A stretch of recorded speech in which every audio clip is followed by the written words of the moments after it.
Bonsoir, merci de nous rejoindre sur Noah pour la rentrée de 20h, le rattrapage. Vous connaissez le principe, pendant une demi-heure en compagnie d'un invité, nous allons revenir sur les temps forts de l'actualité de la semaine en Nouvelle-Aquitaine. Ce soir, j'ai le plaisir de recevoir Benoît Elbode. Bonsoir. Bonsoir. Avancez-vous, installez-vous.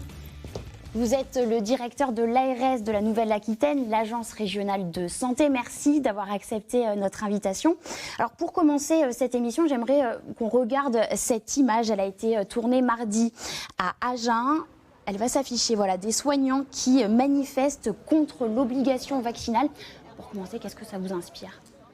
D'abord, ça m'inspire qu'une grande majorité des soignants s'est fait vacciner et donc n'est pas contre l'obligation vaccinale. Après, c'est une démocratie, c'est un pays libre, les gens ont le droit de s'exprimer. Voilà, donc moi, je pense que c'est bien qu'on ait toujours le droit de s'exprimer dans ce pays. Maintenant, il y a une règle, il faut l'appliquer. Et moi, mon rôle, c'est de faire appliquer la règle. Ce n'est pas de les décider, c'est de les faire appliquer.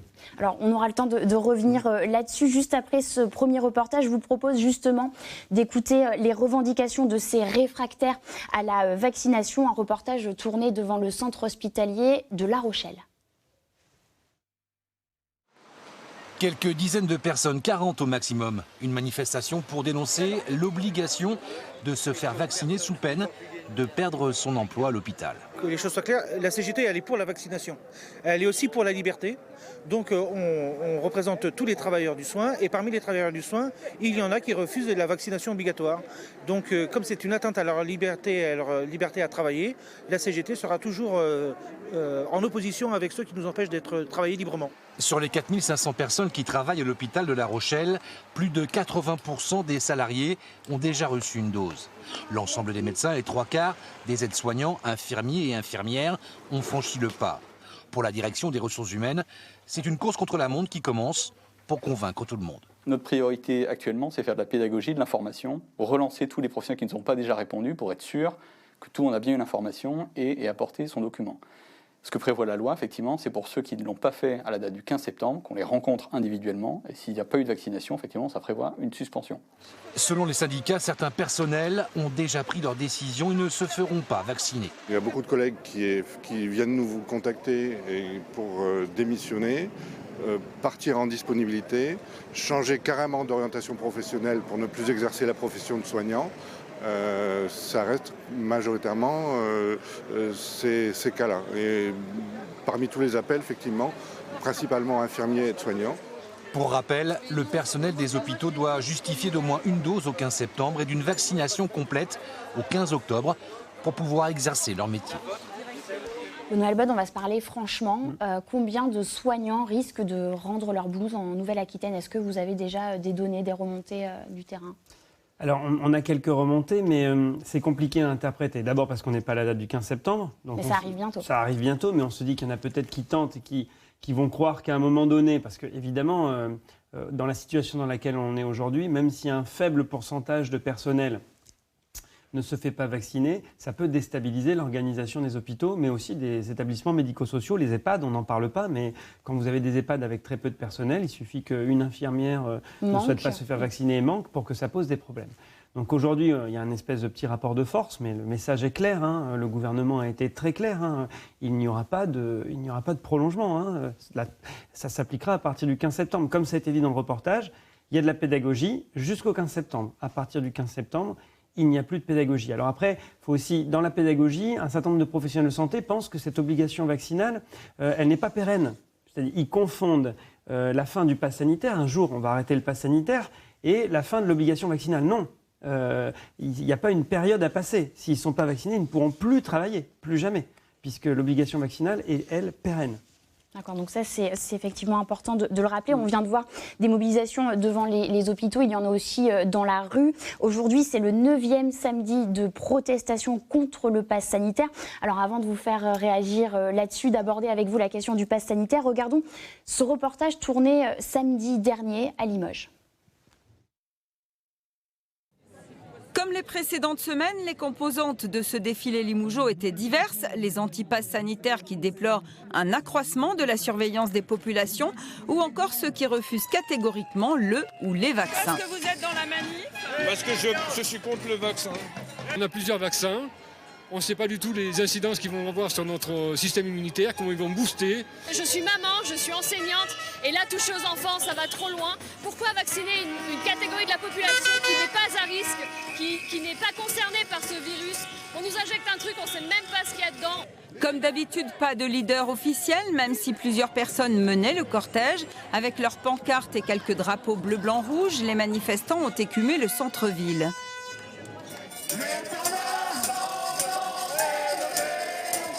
Et clairement, dans ce cortège, beaucoup ont manifesté leur très franche hostilité envers les médias que nous représentons.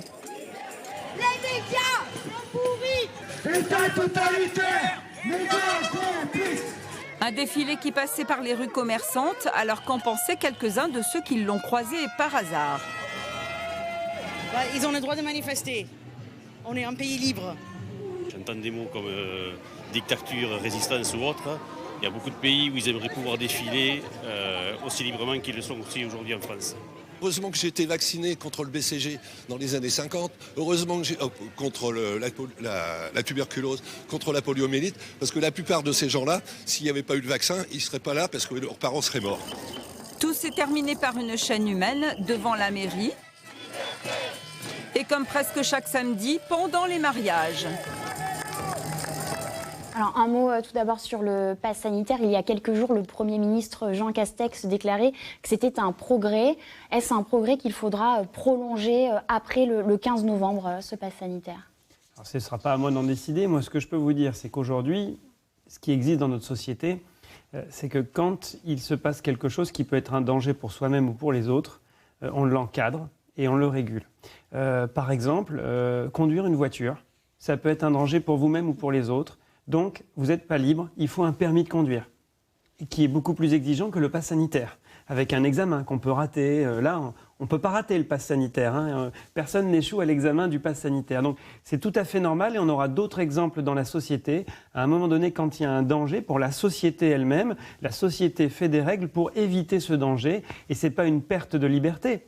C'est ça qui fait qu'on est une société. Alors, avec la rentrée, le refroidissement des températures, certains épidémiologistes anticipent une augmentation du nombre de cas dans les prochains jours. Alors, je profite de votre présence sur ce plateau pour faire le point avec vous. Ce samedi à 20h, où en sommes-nous de l'épidémie en Nouvelle-Aquitaine ? Aujourd'hui, l'épidémie régresse. On est maintenant passé à un taux d'incidence. Maintenant, les gens connaissent par cœur ces termes, qui est en dessous de 100, autour de 80. Donc, le nombre de patients hospitalisés diminue aussi, en réanimation, ça diminue aussi. Donc, pour l'instant, on est sur une pente descendante douce. On a vu que dans certains pays étrangers, on arrivait à un plateau à un moment donné. C'est-à-dire qu'on n'éradiquait pas complètement l'épidémie. Mais on la maintient la maintient à un niveau où, en tout cas, il y a deux épidémies, en fait. Il y a l'épidémie des cas graves, celle qui sature les hôpitaux et celles qui ont provoqué les confinements. Et puis, il y a l'épidémie du virus qui se propage, comme d'autres épidémies dont on n'entend pas parler chaque année ou dont on entend moins parler, en tout cas qui ne déstabilisent pas la société. Donc aujourd'hui, on a un vrai effet positif et large sur les épidémies des cas graves. Par contre, avec ce variant Delta qui se propage énormément, même chez les gens vaccinés qui ont besoin d'être protégés des formes graves, on a des gens vaccinés qui peuvent tomber malades, on n'arrive pas à éradiquer ce virus avec la peur de la mutation. La peur de la mutation et de nouveaux variants qui pourraient, eux, résister au vaccin. Et là-dessus, prévoir l'avenir est impossible. C'est pour ça qu'il faut augmenter encore la campagne de vaccination parce qu'on sait que plus on est vacciné, moins le virus se propage quand même et moins on a de chances de voir apparaître des nouveaux variants. Alors, 67% des Français ont reçu leurs 2 doses de vaccin. L'un des enjeux, désormais, vous en parliez, la vaccination, c'est surtout de vacciner les plus jeunes, les collégiens, les lycéens, mais aussi les étudiants qui ont fait leur rentrée lundi. Alors, avant de revenir avec vous sur la stratégie vaccinale, prenons la direction de Limoges, où après une année 2020 très compliquée, 18 000 étudiants ont repris le chemin de l'université. C'est l'image de cette rentrée à l'université, des amphis remplis, enfin. Dans cette classe, les étudiants en 3e année de kiné et leurs profs n'ont jamais été aussi heureux de se retrouver. On n'attendait que ça, la reprise des cours en présentiel, même pouvoir retourner à la BU ensemble, c'est vachement plus motivant et moteur, ça c'est clair. Donc on est ravis, ouais. Les cours en présentiel, c'est beaucoup plus captivant, on revoit tout le monde et puis on n'est pas isolé comme l'année dernière. Durant ces 6 heures de cours, Anaïque Perrochon donne à ses étudiants une méthode pour rédiger leur mémoire de fin d'études. Il y a des instituts. Vous pouvez aussi avoir envie de communiquer autour de votre projet. Et donc, on va vous apprendre à créer un poster, à l'animer et à le présenter. Ils sont plus actifs, ils participent, ils posent des questions, il y a des échanges. Donc ça rend le cours plus vivant. Et quand on enchaîne plusieurs heures de cours, on est vraiment content de les avoir en direct. Et surtout, les étudiants apprennent ensemble. Ils ont besoin de ce lien social pour apprendre en cours. Le lien social se renoue aussi dans la longue file d'attente du restaurant universitaire, un endroit stratégique pour les étudiants qui propose toujours des tarifs pour tous les budgets. Depuis cette rentrée, les étudiants peuvent se restaurer donc à la formule étudiante traditionnelle, qui est de 3,30 €, et les étudiants boursiers ou ceux qui sont en situation de précarité qui peuvent accéder à la même formule, mais au tarif de 1 €. Pas de passe sanitaire ni de jauge minimale prévue pour cette rentrée. Seul le masque est obligatoire. Plusieurs soirées étudiantes sont déjà prévues. Comme tous les étudiants, je pense qu'on a un petit peu besoin d'avoir un petit peu ce cercle social où on se défoule, où on est bien, quoi. Une rentrée sereine, mais la situation sanitaire reste fragile. Y aura-t-il des opérations de vaccination sur les campus? L'université donnera plus de précisions sur ce volet en milieu de semaine. Alors Benoît Helbot, pour l'instant, 84% des 18-24 ans ont reçu au moins une dose de vaccin contre la Covid-19. Il y en a, parmi les 12-17 ans, on va dire autour de 70%. Quelle est aujourd'hui la campagne, la stratégie vaccinale auprès des plus jeunes que vous menez ? Alors, la stratégie vaccinale, toujours avec de la pédagogie, parce que c'est ça qui est important. D'abord, c'est de dire que le premier objectif de la campagne vaccinale chez les jeunes, c'est d'éviter les fermetures de classes et les fermetures d'écoles.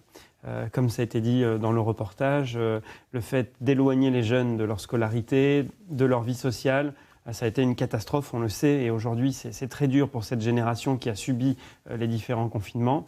Et donc il faut absolument éviter ça, et c'est le premier argument d'aller se faire vacciner. Ensuite, il y a beaucoup de jeunes qui se sont fait vacciner avant la rentrée scolaire, plus de la moitié, qui avaient une première dose. Maintenant, il reste à convaincre les autres et convaincre leurs parents, puisque quand on a plus de 16 ans, on peut décéder pour soi, pour les terminales, mais pour les collégiens et puis les classes, les secondes premières, il faut l'accord des parents. Et là, on voit que cette campagne de vaccination en proximité avec les établissements scolaires, eh bien, ça aide pour plusieurs raisons. D'abord, parce qu'il peut y avoir de la pédagogie de la part des enseignants. Et les enseignants sont pédagogues, donc ça tombe bien. D'autre part, parce qu'on voit qu'il y a un effet groupe, c'est-à-dire que quand on y va avec les copains, avec les copines, c'est différent. C'est une sortie, c'est comme une sortie des classes et on va se faire vacciner. Et c'est un événement collectif et ça permet d'en décider certains d'aller se faire vacciner. Donc pour l'instant, on voit que ça marche bien et on pense réussir à pouvoir vacciner ceux qui ne l'étaient pas encore. Alors, ce qu'on constate aussi, c'est qu'au printemps, sur le territoire national, le nombre moyen de primo-injections quotidiennes était autour de 400 000. Fin août, ce chiffre est tombé à 115 000. Alors, sans forcément parler des plus jeunes, mais est-ce que vous espérez un rebond ou est-ce qu'au contraire, on s'approche de ce fameux plafond de verre vaccinal ? Je pense en effet qu'on approche de ce plafond de verre vaccinal. Il y a moins de gens à vacciner, donc c'est sûr qu'on va vacciner moins de monde chaque semaine. Ça va changer avec la 3e dose. Alors, pour l'instant, la 3e dose, elle est dans les EHPAD. Elle est aussi un peu en ville ou dans les centres. Mais comme il faut avoir été vacciné depuis 6 mois pour faire ce rappel, eh bien, on tombe sur des gens qui ont eu une 2e dose à un moment où il n'y avait pas beaucoup de personnes vaccinées. Donc, en fait, la quantité de personnes qui va venir pour faire ce rappel, elle va suivre en flux, les flux qu'on a connus de vaccination. Et rappelez-vous, c'était 1 million fin mars. Et puis, il y avait un deuxième... c'était au niveau national, c'était 10 millions fin mars. C'était 20 millions fin avril, fin avril 10 millions, puis en un mois on a fait la même chose qu'en 4 mois. Donc c'est vrai qu'il va y avoir un pic important de 3e dose quand cette population va arriver au bout des 6 mois de leur 2e dose. Est-ce que vous vous attendez aussi à un rebond de la vaccination au mois d'octobre lorsque les tests vont devenir payants, ou là ça va peut-être finir de convaincre les derniers réfractaires à la vaccination ? Quand on voit les derniers réfractaires et les raisons que vous avez bien exposées dans votre reportage sur pourquoi ils ne veulent pas se faire vacciner, je ne crois pas qu'on aura un rebond. On voit bien que ce sont des gens qui sont de toute façon dans la non-confiance.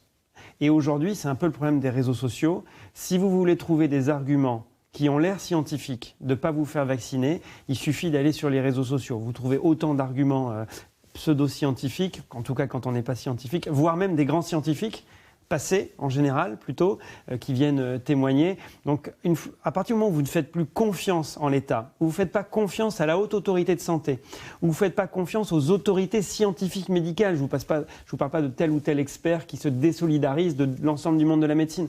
Quand vous n'avez plus confiance, on ne peut plus rien faire, puisque de toute façon, à part faire 15 ans d'études, non pas de médecine, mais de virologie, je vais vous dire, même moi, il y a des arguments sur Internet, des anti-vax. Je suis médecin, je dois aller voir des spécialistes pour démonter le truc. Parce que la façon dont c'est présenté, il faut être vraiment un expert pour le démonter. Et pourtant, je suis médecin et je n'arrive pas à le faire sans aller voir un expert. Donc c'est vrai qu'aujourd'hui, quand vous n'avez pas confiance en l'État, en la société et aux autorités scientifiques, c'est très compliqué de vous convaincre parce qu'on trouve de tout sur les réseaux sociaux. Alors on va poursuivre pour se prémunir contre la Covid-19. On le sait, donc il y a la vaccination, on vient d'en parler, les gestes barrières et le port du masque. Alors Benoît Elbott, j'ai une question pour vous. Chaque semaine en France, à votre avis, combien de masques jetables sont consommés ? Aucune idée. Aucune idée. Bon, je vais vous le dire, 150 millions. C'est énorme. Des déchets qui sont désormais collectés et recyclés en Dordogne où des bornes sont installées ou en passe de l'être. Reportage de notre équipe de France 3 Périgord. On les voit hélas un peu partout, sur les bords des routes ou en centre-ville, comme ici, à Périgueux. Les masques chirurgicaux censés nous protéger ont envahi l'espace public. La France en consomme 150 millions par semaine, l'équivalent de 40 000 tonnes de déchets chaque année. Question, sont-ils recyclables ? À ce qui paraît qu'on peut en faire beaucoup de choses, et des choses très utiles, je crois. Je ne sais pas si ils peuvent se recycler avec d'autres textiles ou d'autres... voilà, mais faire des bornes dédiées peut-être. Et des bornes pour recueillir ces fameux masques, il en existe vraiment. Installées mi-août, voici les premières livrées, comme ici, à Pomport. Elle est à moitié pleine, donc effectivement les gens s'arrêtent, ils n'hésitent pas. Je pense que ça a pris, bon, il va falloir du temps, mais ça avance. À Pomport, une seconde borne a été installée devant l'école du village. Il y a beaucoup de parents qui viennent le matin et le soir récupérer leurs enfants. Donc ça leur laisse la possibilité de déposer leurs masques dans la borne de recyclage. Et par ailleurs, on utilise énormément de masques au sein de l'établissement scolaire. Et donc tous les masques sont aujourd'hui recyclés. Ces bornes, c'est le syndicat départemental des déchets qui les propose aux maires qui doivent payer 12 € pour 300 masques traités. Des masques qui finiront en matière plastique ou sous forme textile. Soit c'est du métal ou soit c'est du plastique. Donc c'est vrai que l'entreprise qui va valoriser ça va d'abord séparer en fait les différents éléments pour pouvoir vraiment valoriser. Nous, ce qui est intéressant, c'est cette matière intissée en fait au milieu. Nous, le choix a été fait de s'orienter vers une usine qui les transforme après en vêtements. Pour l'instant, seules 21 communes ont accepté ces bornes dédiées aux masques à recycler. Benoît Elbott, il est loin le temps où on débattait encore sur l'utilité ou non du port du masque. C'est sûr, il est loin ce temps-là. Et moi, ce que je constate souvent, on dit mais les gestes barrières diminuent. Moi, je pense qu'on verra que chaque hiver, les masques ressurgiront. Et je pense aussi qu'une habitude qu'on n'avait pas du tout en France, quand on était malade, mais je vous dis ça même moi, on était malade, on avait un rhume, on sortait, on ne mettait pas de masque. Je pense que maintenant tous les Français ont compris que quand on est malade, on met un masque pour protéger les autres. Et quand on est dans des périodes hivernales où il peut y avoir des épidémies, on met un masque et je pense que ça restera. Alors on va rester en zone rurale avec ce phénomène que vous connaissez bien aussi à l'Agence régionale de santé, la désertification médicale. Alors cette semaine, l'une de nos équipes s'est rendue à Felletin, en Creuse, où l'unique dentiste n'a pas trouvé de successeur. Benoît Elbott, votre réaction juste après. Bientôt, ce dentiste ne poussera plus la porte de son cabinet. À 63 ans, Denis Dubois va prendre sa retraite sans successeur. Felletin, 1700 habitants à 12 km d'Aubusson et 50 km de Guéret. Des villes où les dentistes sont déjà saturés. Denis Dubois comptait sur Margot Rabineau, qui le remplace régulièrement pour reprendre le cabinet. Mais elle a renoncé. Pour le dentiste, la Creuse souffre d'une mauvaise image. Les gens pensent à tort que au niveau études, école et tout ça, c'est un peu... Ils considèrent que c'est la Creuse, que c'est pas bien. Moi, mes enfants, ils ont fait des études supérieures, il n'y a jamais eu de souci. Margot Rabineau a reçu des aides financières pendant ses études, avec l'obligation, en contrepartie, de pratiquer dans une région sous-dotée en dentistes. Mais elle a choisi de s'installer avec d'autres praticiens pour ne pas être seule. Je viens de finir mes études, donc le fait de travailler avec d'autres dentistes, on peut échanger sur des plans de traitement, si on a des doutes, tout ça, là vraiment on se retrouve seul face aux patients. Et il y a aussi tout ce qui est comptabilité administrative qui est très compliqué et qu'on ne voit pas trop à la fac. Les patients sont dépités, ils savent qu'ils devront faire beaucoup de kilomètres pour recevoir des soins. C'est assez difficile en Sud-Creux de trouver déjà des médecins, tout type de médecins, donc si on perd en plus notre dentiste, ça va être assez délicat. Ça nous oblige à soit en retrouver un qui voudra nous prendre, qui voudra prendre une nouvelle clientèle, ou sinon il faudra nous déplacer dans les grandes villes, quoi. Le patient qui souffre d'un mal de dents, enfin un mal de dents, c'est pas anodin, quoi. Non, il faut faire quelque chose pour les dentistes, non, c'est scandaleux. En Creuse, sur les 43 dentistes en exercice, 9 ont plus de 65 ans et devraient eux aussi partir à la retraite prochainement. Alors à l'agence régionale de santé, vous mettez en place des zones de vigilance pour ces territoires dépourvus de professionnels de santé. Quelles sont les solutions que vous pouvez apporter? Quelles sont les pistes de réflexion autour de cette question?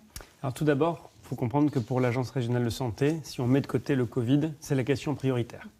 Puisque l'accès aux professionnels de premier recours, chirurgiens dentistes, médecins généralistes, masseurs kinésithérapeutes, infirmières libérales, c'est la préoccupation santé première des Français. Donc c'est normal qu'en tant qu'agence régionale de santé, ce soit aussi notre préoccupation première. Alors qu'est-ce qu'on fait? En effet, on a identifié des zones, parce qu'on peut comparer les zones où on en manque ou les zones où on prévoit d'en manquer. Comme vous le dites dans votre reportage, ça se prévoit. Les médecins, les chirurgiens dentistes, on voit leur âge, on voit à peu près quand est-ce qu'ils partent. Après, il y a les départs à la retraite. Et donc on identifie ces zones, et quand on en est dans ces zones, et là on va revoir ces zones dans l'année 2022 pour tenir compte de l'évolution des situations.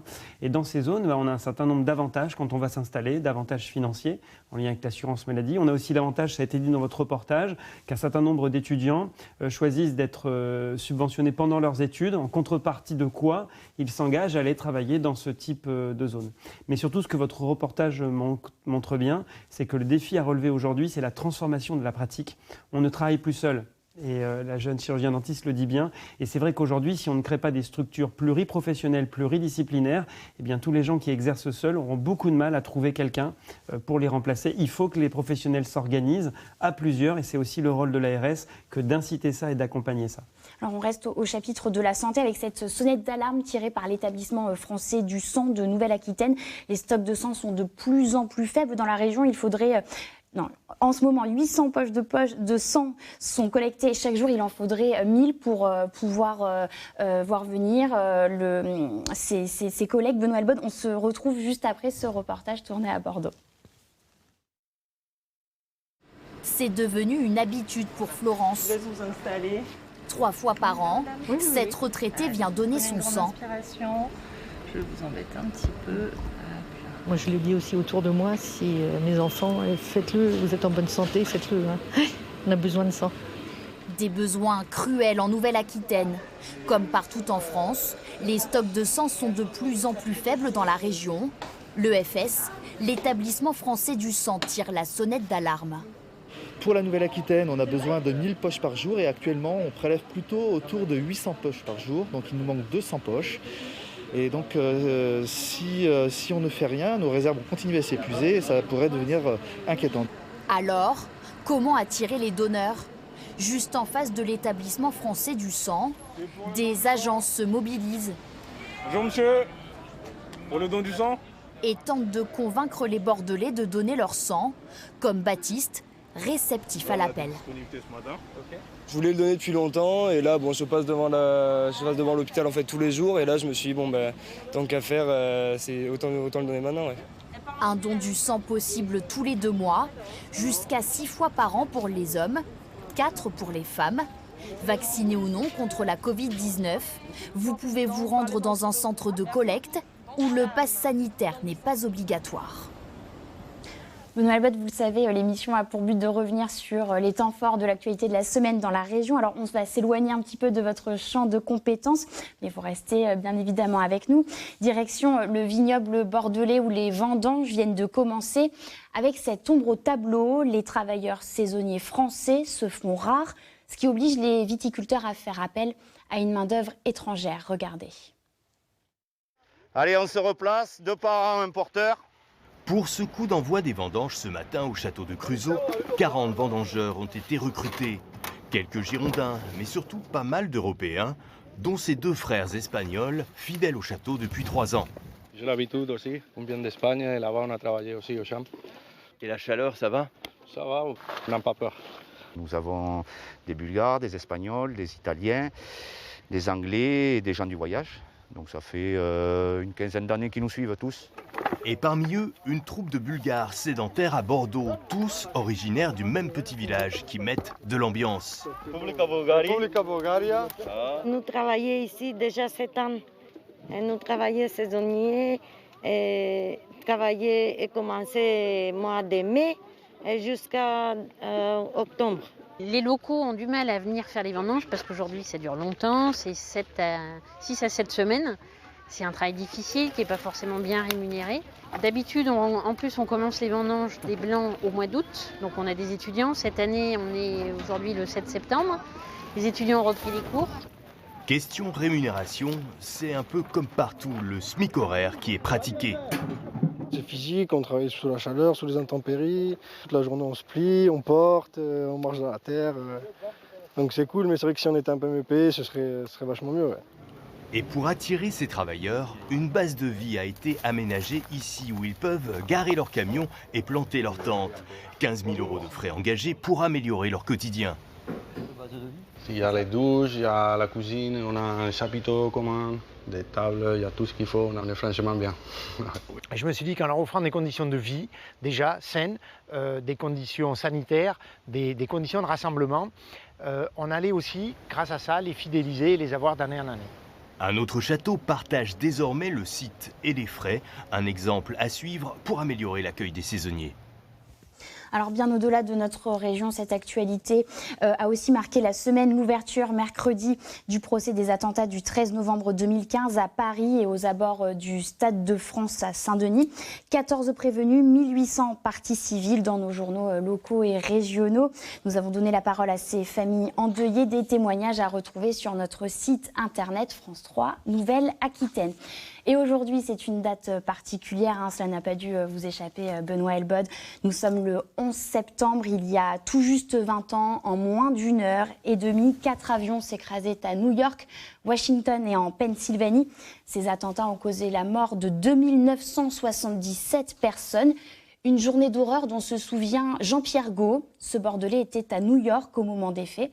Je vous propose d'écouter son témoignage.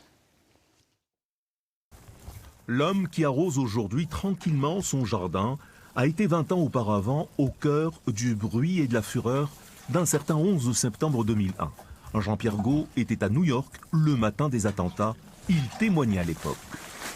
C'est tellement indescriptible et inimaginable que je voulais voir ce qui se passait. Le témoignage est aussi précis, 20 ans après. Arrivé à Central Park, en me retournant, j'ai vu par la 7e avenue qu'il y avait des tours qui brûlaient. Et je croyais que c'était des usines. Et je suis arrivé là, au pied des tours, si on peut dire. Comme j'étais habillé en bleu, avec une chemisette bleue, et que j'avais une sacoche noire, on m'a pris pour, je pense, un médecin. Donc j'ai pu passer des barrages de police pour m'approcher au plus près. Et les 2 tours avaient donc explosé, puisqu'une, je crois, explosé à 9h moins le quart et l'autre à 9h15. Mais la 3e, la tour 7, qui a explosé à 5h30, était toujours debout. Depuis cette rencontre avec la mort et le drame, Jean-Pierre a choisi d'orienter sa vie différemment. Il crée des affiches, l'art comme réflexion sur soi. Il y a une semaine, un ami très cher. Après ça, j'ai beaucoup médité ou réfléchi sur la mort. Parce qu'on est dans un monde où on ne compte plus, la mort ne fait plus partie du tout de notre existence, on est en vacances, en voyage, on veut profiter de la vie. Et donc ça m'a rappelé quand même que la mort est soudaine et peut être très cruelle. L'art comme ressource intérieure. Ce drame a été paradoxalement fécond pour Jean-Pierre Gault. Et si vous l'avez manqué, je vous conseille de retrouver sur notre site internet France.tv le reportage 11 septembre au cœur du chaos diffusé lundi soir sur France 3. Donc c'est une enquête qui retrace quasiment minute par minute les événements qui ont traumatisé le monde ce jour-là. Voilà, Benoît Elbot, c'est la fin de cette émission. Merci de l'avoir partagé avec nous. Je le rappelle, vous êtes le directeur de l'Agence régionale de santé de la Nouvelle-Aquitaine. Quant à nous, on se retrouve la semaine prochaine, même lieu, même heure. Bonne soirée sur Noix.